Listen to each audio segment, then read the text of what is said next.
Hi, this is Whitney Lyman. You're watching Around the Piano at 216 Creator Studios. Don't forget to like, share, and subscribe.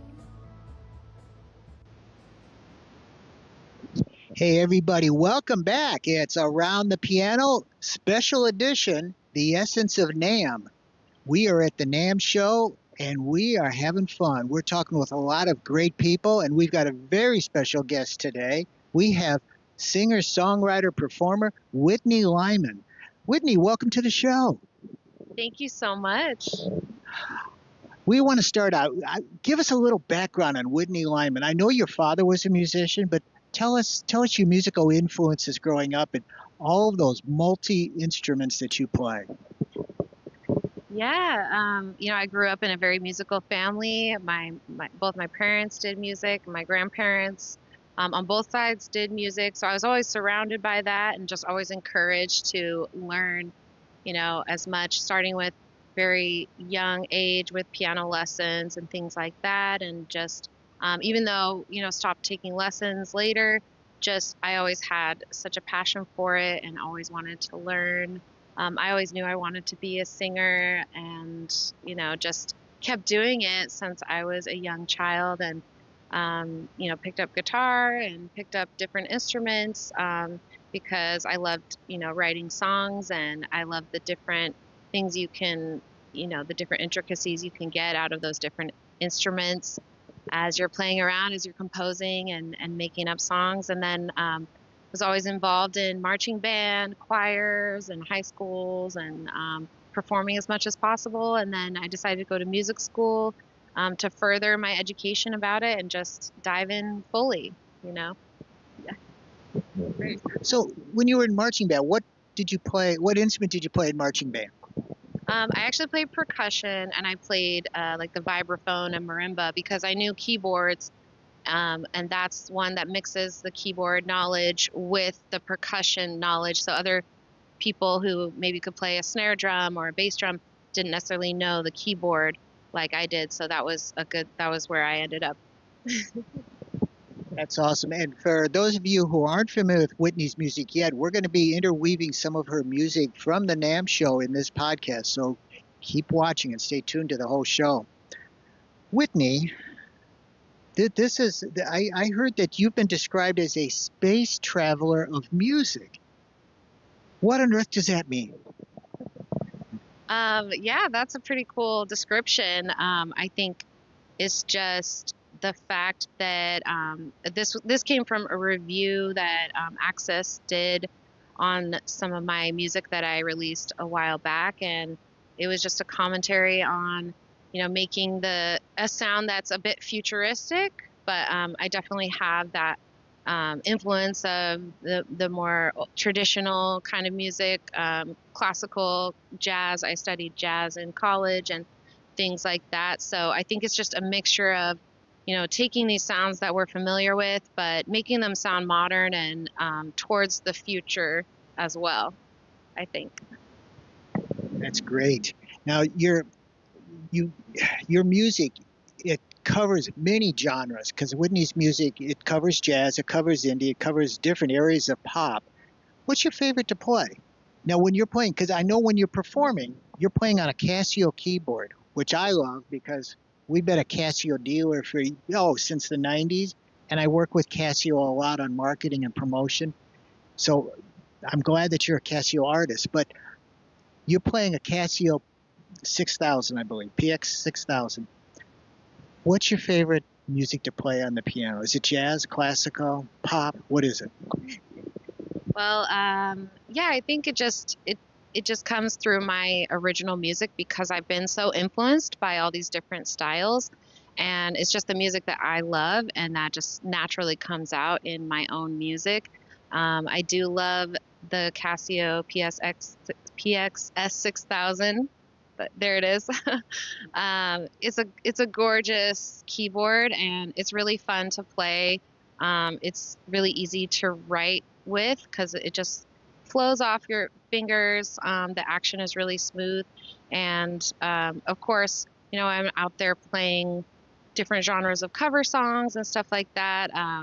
It's fun to play pop. It's fun to play the rock tunes, but I think the most fun is when I get to play my original songs, because I'm composing those keyboard parts a little bit more intricately and how they correspond with the vocal and the melody, and it interweaves quite a bit in different ways, like in a more jazzy way or a more classical, compositional way. So I just like playing around with all of that and seeing how it comes out.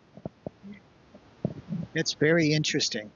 Now, of all of your performances, there must be a time when you had a favorite performance. There must be that one night where you were playing where, wow, hit it out of the ballpark, or there's something unusual happened. Tell us what your favorite performance was. Okay, it's really hard to narrow it down to just one. So I might talk about a couple. But I mean, obviously, a really amazing performance experience was performing on Jimmy Kimmel Live with Odesza. It's an electronic duo based out of Seattle area, and of course, that was just an amazing experience being on national TV, seeing how it all works, and getting to sing for all these millions of people around the country. That it was just a great experience, and I'll never forget that. But also doing my own music. Most recently, I was able to go tour in the UK. So I guess, performing in London for the first time, even though it's not like this huge show and it's not like a huge arena or anything, it was just really special to me because I get to go play my own music, and I worked really hard to get there, and taking those moments to enjoy yourself in the moment, even for all those things you worked hard for. I think that it just kind of hits you. You're like, wow, I'm really here and I'm really doing it. And, sometimes you forget, but those moments make it really special.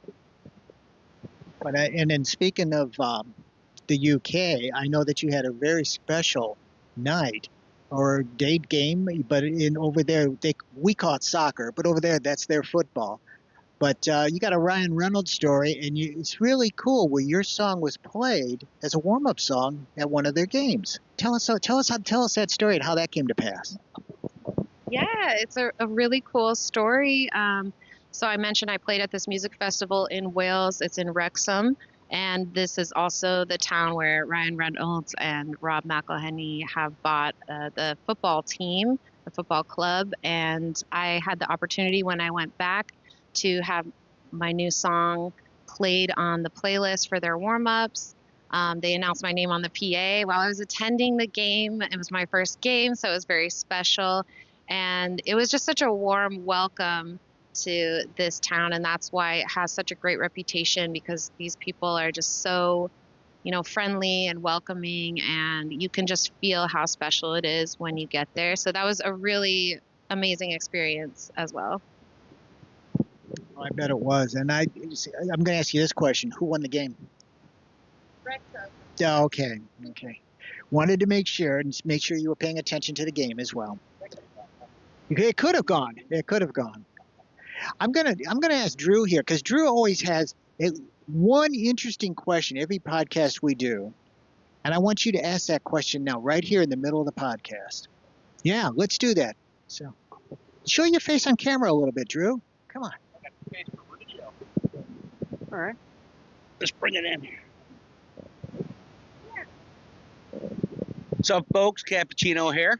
Hey, listen, if you like what you see here today, don't forget to go to your Google box.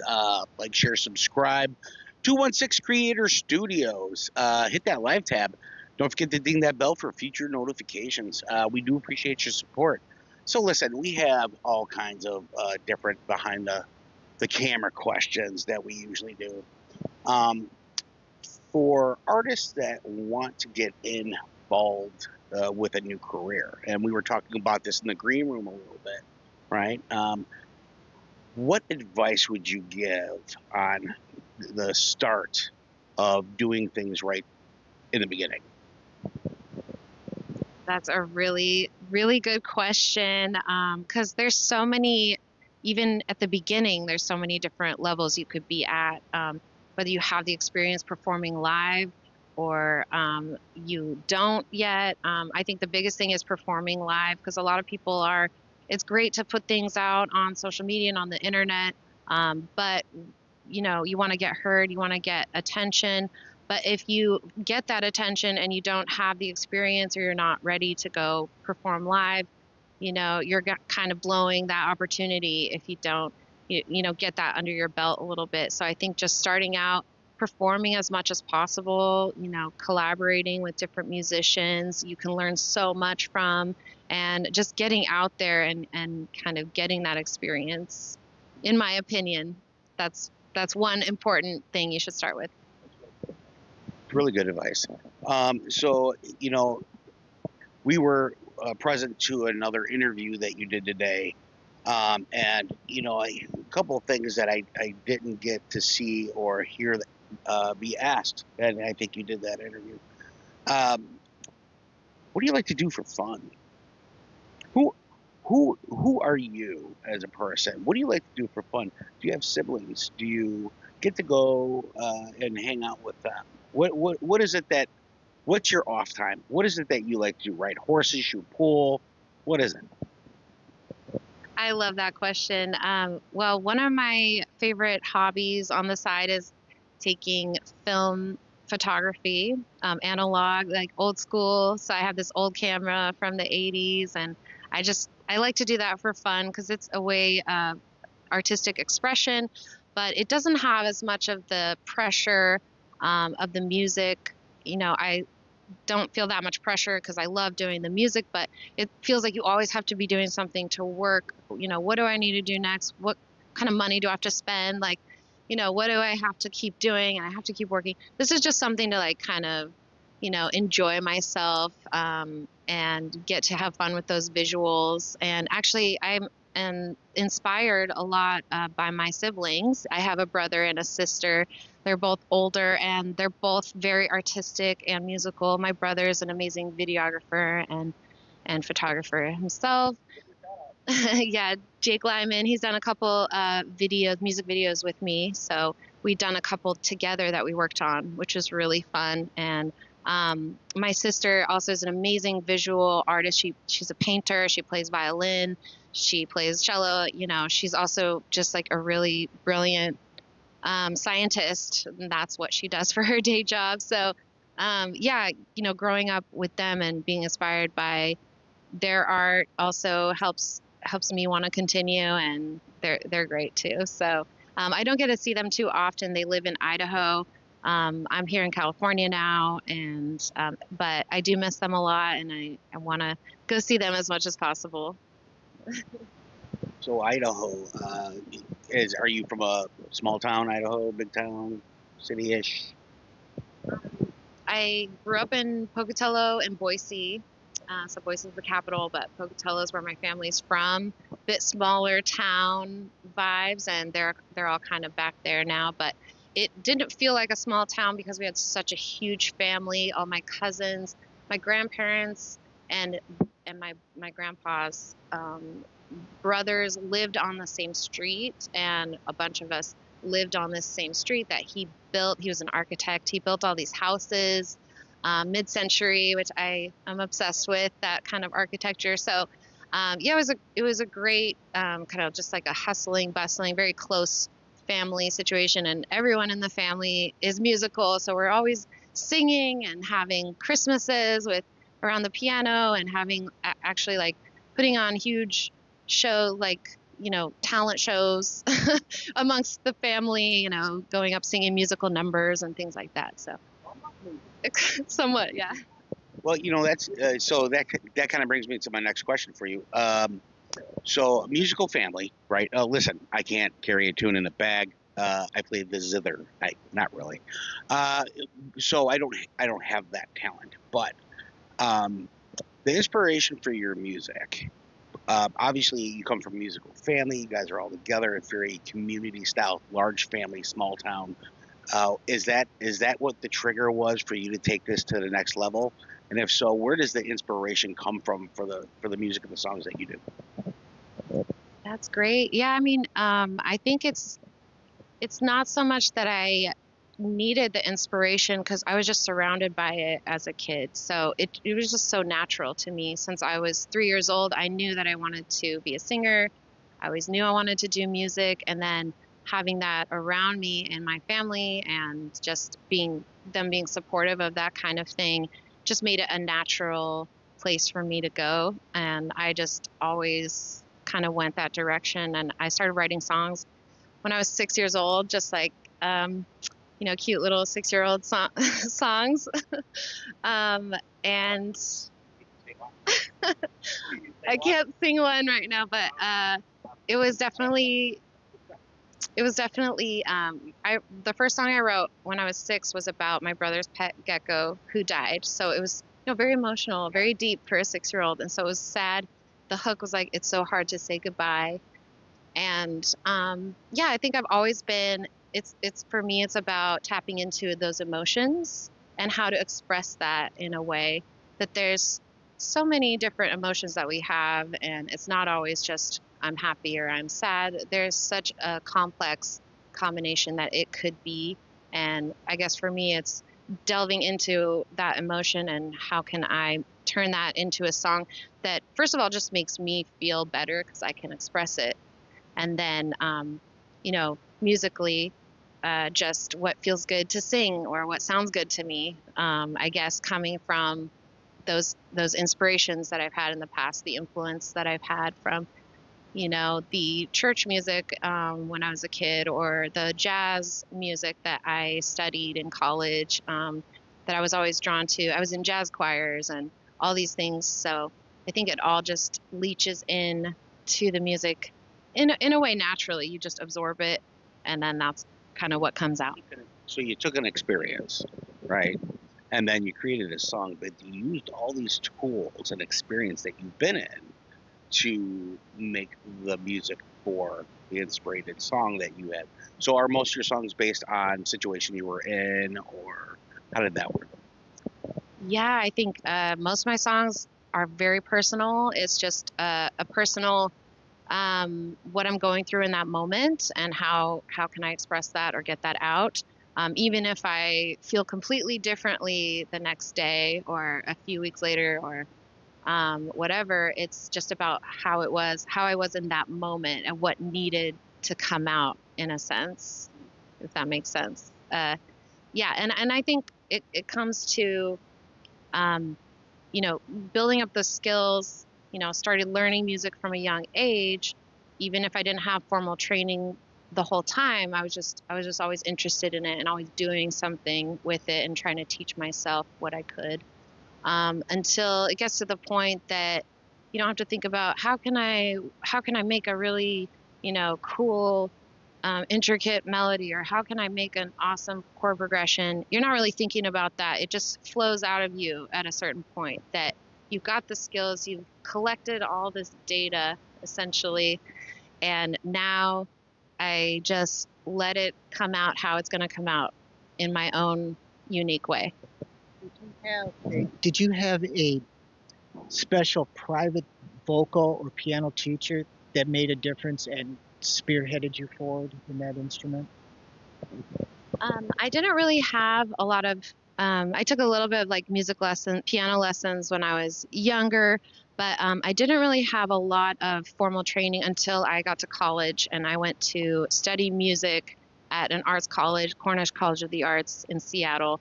And that's when I really felt a huge boost in my musicianship, because I was just completely, I just dove in completely, and it was great because I had all these amazing teachers, amazing professors who are, professional musicians and have so much experience.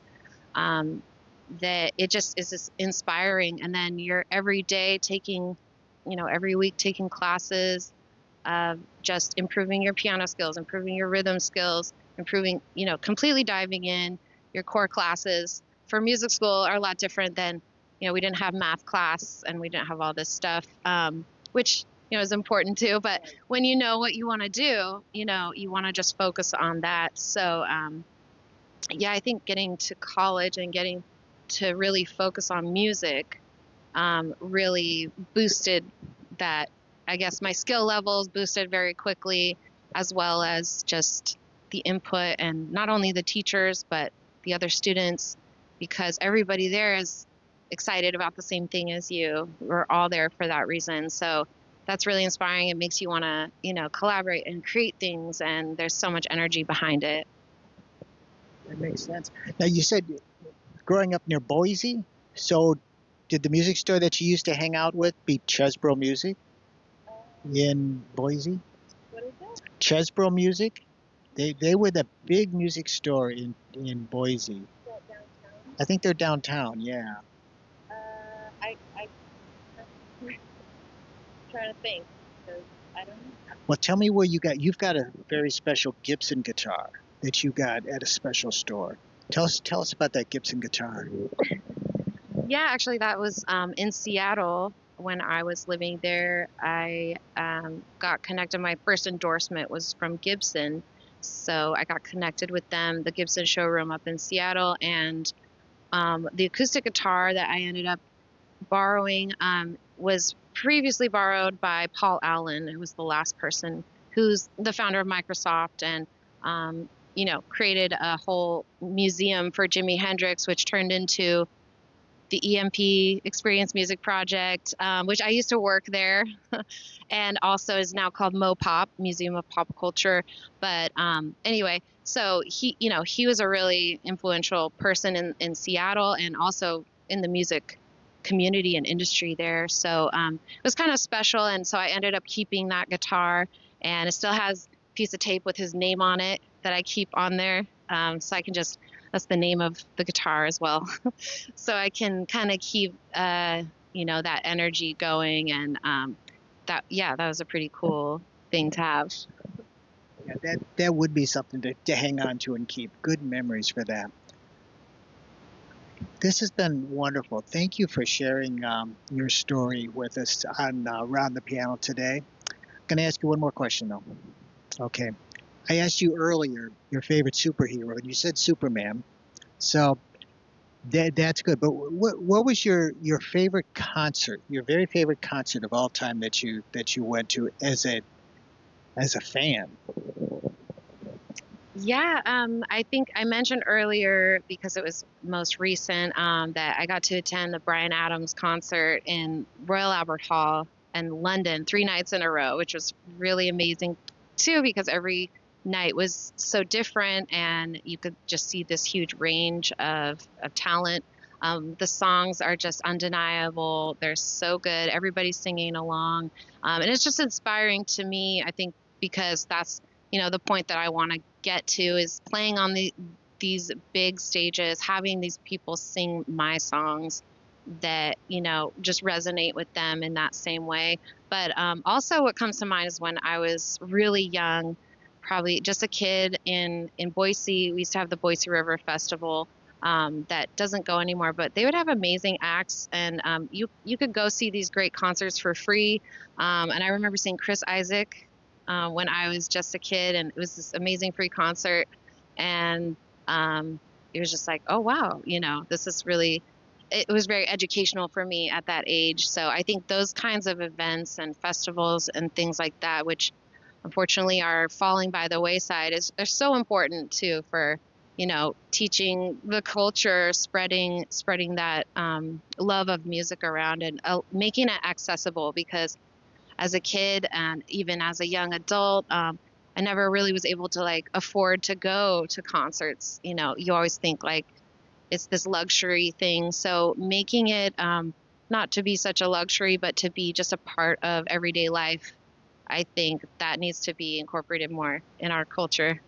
But agreed, totally. Those festivals are an important part of Americana, and it's important to the community and the community spirit to continue those. So whenever there's a music festival going on, we always try to support it and be there if we can, if we're in the area.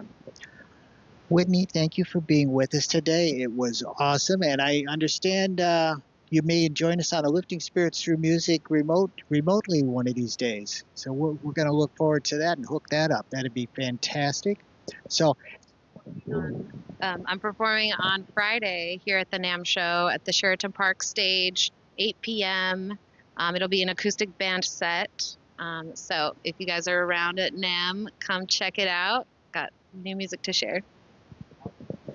Thank you, Whitney, and thanks for watching Around the Piano again. 216. I always say 216, but it's 216 Creator Studios.